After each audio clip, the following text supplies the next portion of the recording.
করেছে বলে খবর এসেছে। আমরা খুব পরিষ্কারভাবে বলতে চাই যে তৃণমূল কংগ্রেস এবং মমতা বন্দ্যোপাধ্যায় সমর্থক, ফলে অন্য কারোর আমাদের যা গঠনতন্ত্র, আমরা এক্ষুনি টেকনিক্যাল বিষয় নিয়ে কিছু বলছি না।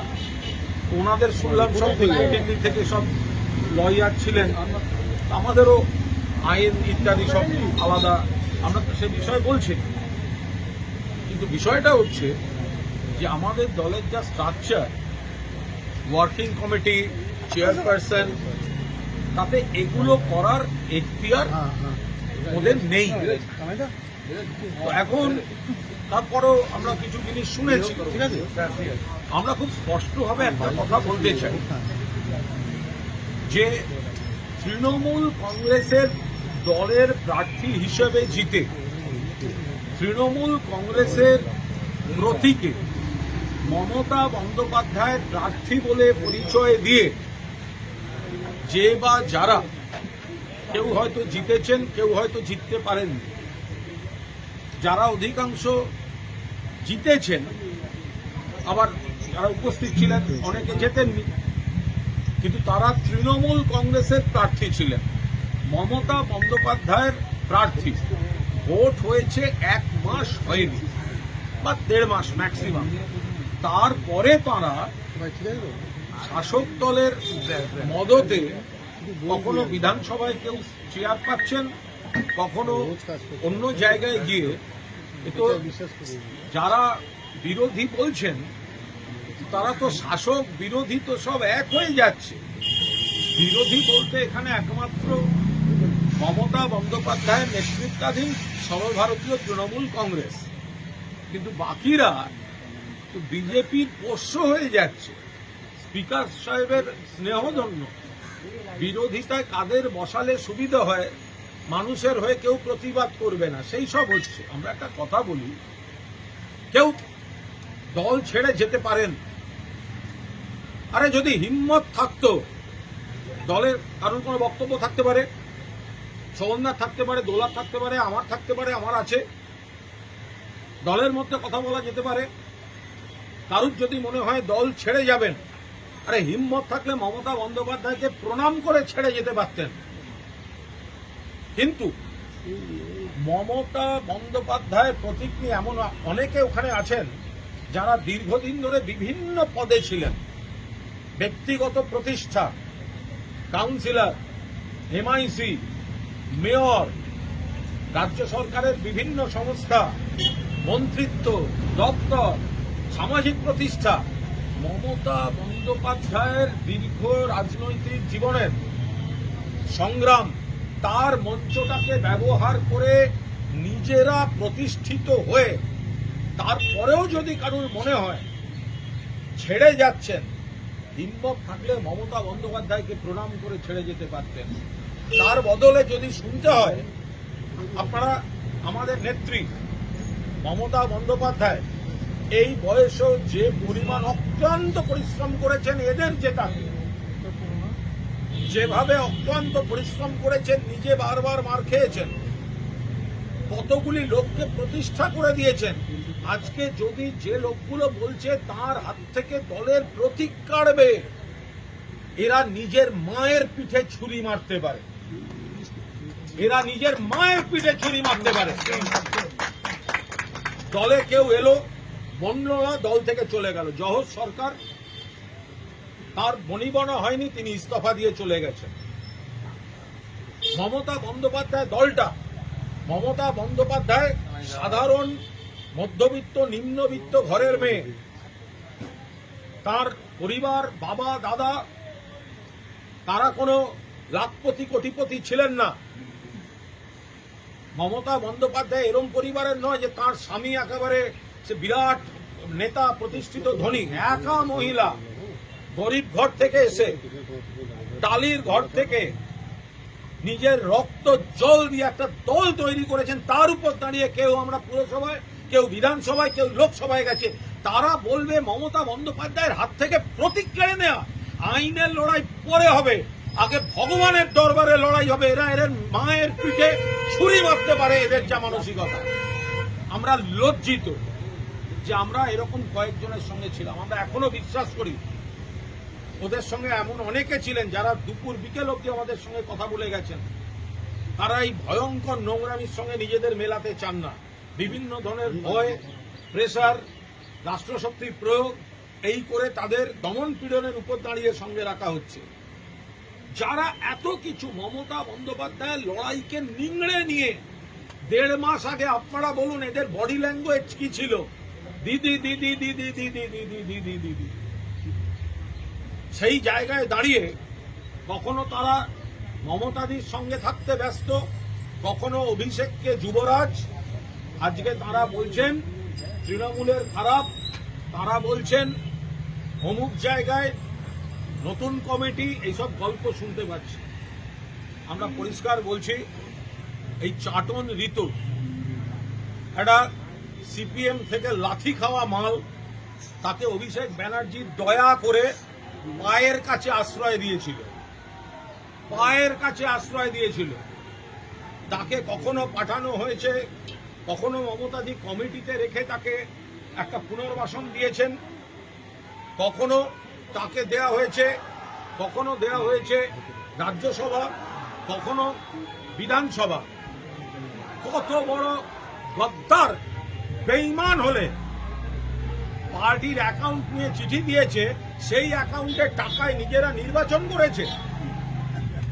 পার্টির যে অ্যাকাউন্ট ফ্রিজ করার জন্য পুলিশকে চিঠি দিয়েছে, যে অ্যাকাউন্টে নাকি খারাপ টাকা আছে আমরা জানি না, আমরা এইটুকু জানি এতদিনের দল, মানুষের রক্ত জল করা কর্মীদের সঞ্চয় এত এমএলএ এমপি কাউন্সিলর পার্টি তহবিল থাকতে পারে।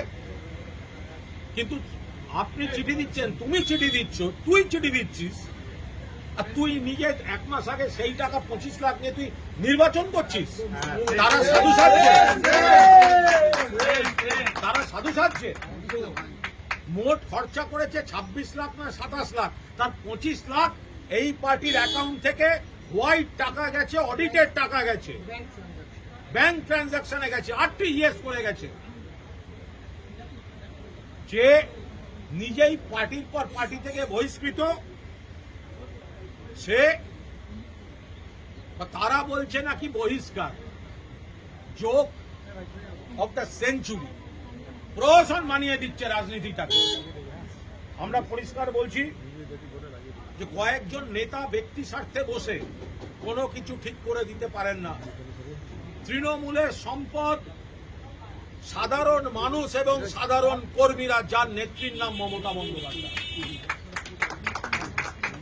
মমতা বন্দ্যোপাধ্যায় মানে তৃণমূল, তৃণমূল মানে মমতা বন্দ্যোপাধ্যায়।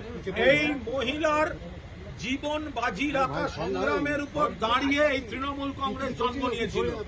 তাতে প্রতিষ্ঠিত হয়েছেন এই লোকেরা, যারা আজকে মা মাটি মানুষ ভুলে গিয়ে একটা হোটেলে অন্য দলের হাতে তামাক খেয়ে যারা তৃণমূলের পিঠে ছুরি মারতে যাচ্ছে। ওর বাড়ির লোক বিশ্বাস করবে না, পাড়ার লোক বিশ্বাস করবে না।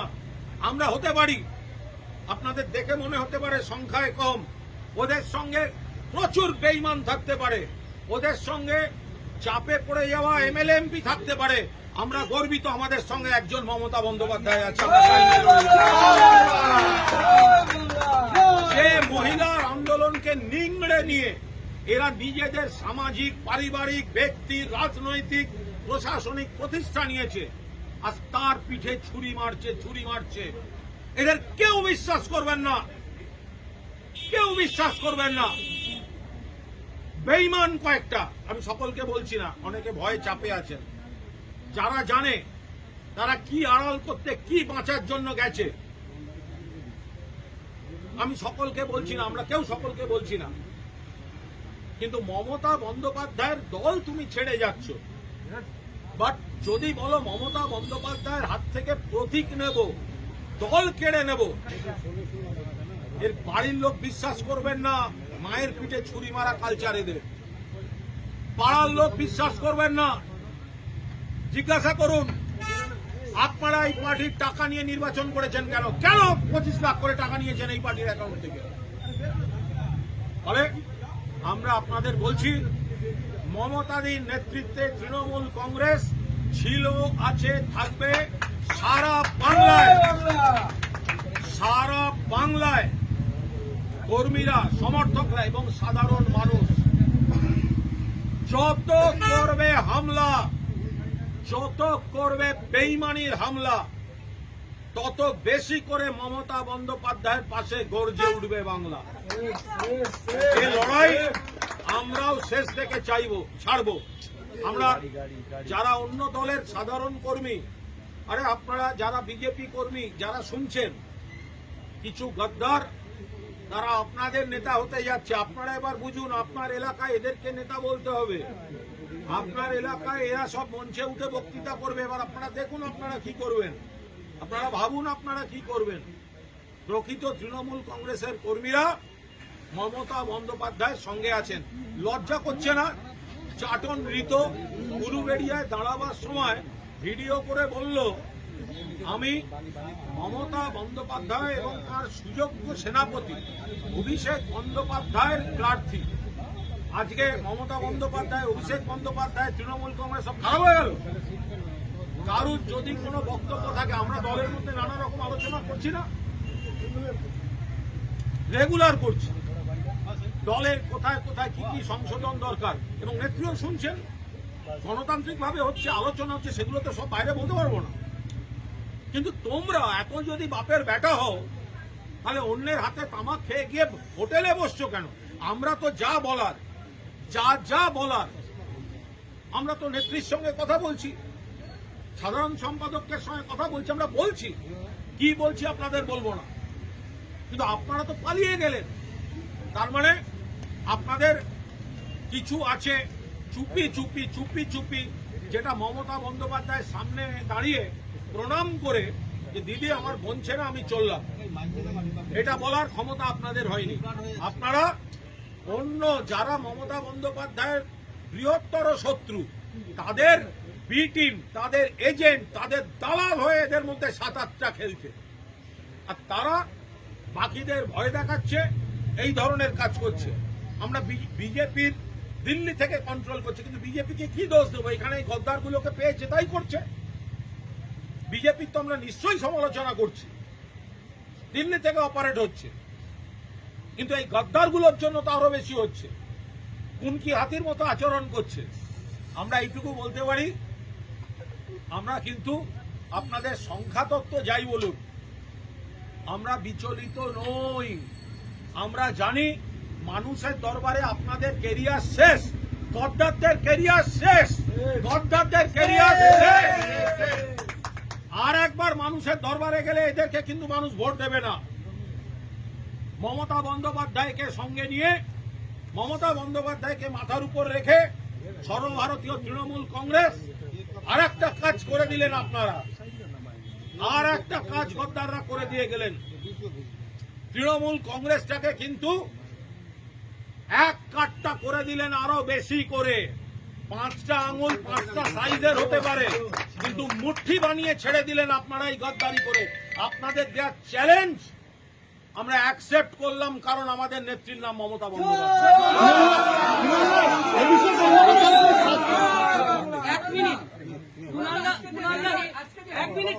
হিন্দি বলবেন 1 মিনিট। আমি শুধু একটা কথা অ্যাড করতে চাই, কুণালদা বলেছেন, তাও সারসংক্ষেপ, মানে সামাপের মতন করে। উইথ ইউ রেসপেক্ট, আমাদের এই একটাই কথা, তৃণমূল কংগ্রেসের কর্মীদের ঘাম রক্তের বিনিময়ে তৃণমূল কংগ্রেসের এবং মানুষের নেত্রী, আমাদের নেত্রী মমতা বন্দ্যোপাধ্যায়কে নিংড়ে নিয়ে যারা আজকে এইসব মহান কাজ করছেন, সেটা আউটরাইট বেআইনি, বেইমানি, তাকে আউটরাইট বেইমানি বলে। সেটা কোনো মর্যাদার কাজ নয়, সেটা বেইমানি। সেটা কুণালদা যথার্থই বলেছেন। আমরা মনে করছি সেটা আমাদের মায়ের পিঠে ছুরি মারাই। মাকে এইভাবে অসম্মান করার অধিকার তাদের নেই। তারা যেটা করেছেন, তারা যা করে চলেছেন, আরো যা করতে চলেছেন, তার কোনোটাই মানব ধর্ম নয়, মনুষ্যত্ব নয়। আমরা তাই ধিক্কার জানাই। যে সময়টা কর্মীরা আক্রান্ত, সারা বাংলায় বহু কর্মী ঘর ছাড়া, সেখানে তাদের উচিত ছিল, আমরা কি করছি, থানায় থানায় ঘুরছি, পুলিশের কাছে যাচ্ছি, সারাদিন তো এই চলছে, কেউ কোর্টে লড়তে যাচ্ছে, কেউ আমরা ঘটনাস্থলে যাচ্ছি। এরা কর্মীদের পাশে না থেকে অন্য দলের হাতে তামাক খেয়ে হোটেলের ঘরে বসে তৃণমূল কংগ্রেসের পিঠে ছুরি মারার রাজনীতি করতে যাচ্ছে। এদের কড়ায় গন্ডায় জবাব দেওয়া হবে। মানে যেভাবে আজকে মমতা বন্দ্যোপাধ্যায় চেয়ারপারসনের পদ থেকে সরিয়ে দিয়ে অরূপ রায়কে করা হলো এবং মমতা বন্দ্যোপাধ্যায় আস্থাভাজন ববি হাকিম, অরূপ বিশ্বাস এদেরকে ভাইস চেয়ারম্যান করা, কি আজকে বলবেন? সেরা কৌতুক, এটা আজকে সেরা কৌতুক, সেরা কৌতুক। শতাব্দীর সেরা কৌতুক। এবং বলেছেন তো, joke of the কেন? century, joke of the day। কারা এবং কেন করছে তো মানুষ বুঝতে পারছেন। আমরা এর আমাদের হাসি পাচ্ছে। পয়েন্ট টু পয়েন্ট উত্তর সব দেব, আইনি লড়াই যেখানে আর হবে। কিন্তু আমরা শুধু এই অংশটাই বলছি, আরে যদি ফেরত দেওয়ার হয়, আপনারা যে মন্ত্রিত্ব, যে সামাজিক সম্মান, যে প্রতিষ্ঠা, পারিবারিক সম্মান, এলাকায় যা পেয়েছেন, সেগুলো আগে মমতা বন্দ্যোপাধ্যায়ের পায়ে ফেরত দিয়ে যান, তারপর বড় বড় কথা বলবেন। কারণ বলুন, আমরা তো যা বলেছি তাতে যদি বাংলা ভাষায় না বুঝতে অসুবিধা হয় আপনাদের প্রবলেম। আমাদের যা যা বলার আমরা সবটাই বলেছি। অভিষেক বন্দ্যোপাধ্যায়কে উনি সাসপেন্ড মানুষের করা নেত্রী, হচ্ছে। মানুষই শেষ কথা বলবেন, আপনারা দেখবেন খুব সহজ। অভিষেক বন্দ্যোপাধ্যায়কে সাসপেন্ড করছেন ঋতব্রত তৃণমূল। আরে যে তৃণমূল যে করছে ঋতব্রত এ নিজে বহিষ্কৃত। ও তো হচ্ছে চাটন ঋত, চাটন ঋত যে করছে সেকে তো, ওকে তো, আরে আমরা কি বলবো। কদিন আগে মুখ্যমন্ত্রী, যখন মুখ্যমন্ত্রী বিরোধী দলনেতা ছিলেন, তখন তো মুখ্যমন্ত্রীকেই এই ঋতব্রত নিয়ে জিজ্ঞাসা করা হয়েছিল। মুখ্যমন্ত্রী, আজকের মুখ্যমন্ত্রী, তিনি তো বলেছেন, তো উনি তো বলেছেন, তা আমাদের তো বাড়তি বলতে হচ্ছে না, না। একজন আমার কথা, বহিষ্কৃতর কি অধিকার যে নিজে বহিষ্কৃত, আরেকজনকে বহিষ্কার করার? এর থেকে বড় হাস্য কৌতুক আর কিছু নয়। সিপিএম থেকে বহিষ্কৃত, তৃণমূল থেকে বহিষ্কৃত, তিনি আবার কি বহিষ্কার করছেন? চাটন ঋত। ওরা এমন করে ছেড়েছে, আগের দিন তো দেখলাম শুভেন্দু অধিকারীকে, শুভেন্দুদা তার জুতো পালিশ করছে, শুভেন্দু অধিকারী মাননীয় মুখ্যমন্ত্রী, কিন্তু বিরোধী দলনেতাও তো স্পিকারের সৌজন্যে বিজেপির হয়ে গেছে। এখন বিরোধী বলতে মানুষের কথাটা বলবে কে? এদের যত আপনারা তৎপরতা দেখেছেন, গত কয়েকদিন ধরে মুখ্যমন্ত্রীর কাছে গিয়ে হকারদের ওপর অমানবিক আচরণ বন্ধ হোক, কারা বলেছে? এই শোভনদেব চট্টোপাধ্যায়ের আমরা বলেছি। যেগুলো সমস্ত সন্ত্রাস, তার বিরুদ্ধে থানায় কারা যাচ্ছে? আমরা যাচ্ছি। মুখ্যমন্ত্রীর কাছে কারা গেছে? আমরা গেছি। তো যারা বলছে বিরোধী দলনেতা, তারা তো চেয়ার পাওয়ার জন্য আর পিঠে ছুরি মারার জন্য হোটেল রাজনীতি করে যাচ্ছে। কুণাল, একটা বিষয় সেটা হচ্ছে যে আজকে আমরা দেখলাম অরূপ বিশ্বাস তিনি গেলেন মেসি কাণ্ডে হাজিরাইতে, বেরিয়ে বললেন মমতা বন্দ্যোপাধ্যায়ের সঙ্গে রয়েছি, তারপরে তার নাম ঘোষণা হচ্ছে বিদ্রোহী তৃণমূল কংগ্রেসের ভাইস চেয়ারম্যান পদে, কি বলবেন? এবং এটা সম্পূর্ণ, এটা নিয়ে আমরা এই মুহূর্তে কোনো মন্তব্য, আমরা এটাই বলবো, মানুষই জবাব দেবে। আমরা মায়ের প্রতি এই অসম্মানের জবাব মানুষ দেবেন, আপনারা অপেক্ষা করে এবং দেখুন। শেষ প্রশ্ন করবো, তৃণমূল কংগ্রেসের লোগো এবং অল ইন্ডিয়া তৃণমূল কংগ্রেস নাম যেভাবে ব্যবহার করা হচ্ছে, আপনারা কি আইনি পথে হাঁটবেন? সম্পূর্ণভাবে বেআইনি কাজ করা হয়েছে, অনধিকার কাজ করা হয়েছে, এটা করা সম্ভব না। যদি এরা এই কাপুরুষোচিত অন্যের হাতে তামাক খেয়ে কাপুরুষের মতো কাজ করেছে, যদি হিম্মত থাকতো, মমতা বন্দ্যোপাধ্যায় যদি মুখ্যমন্ত্রী হতেন, তাহলে কি আর আমরা এখানে তিনজন দাঁড়িয়ে থাকতাম? ওখানে আলো করে যারা বসে আছেন তারাই এখানে দাঁড়িয়ে থাকতেন, তখন আমাদের তিনজনকে পাওয়া যেত না। যদি মুখ্যমন্ত্রী মমতা বন্দ্যোপাধ্যায় হতেন, এরাই এখানে এসে দাঁড়িয়ে থাকতো, এরাই হচ্ছে দি করে যেত। তো সুতরাং আরে তারা এখন গেছে ওখানে, এবার তাদের কি নৈতিকতা, তাদের কি রাজনৈতিক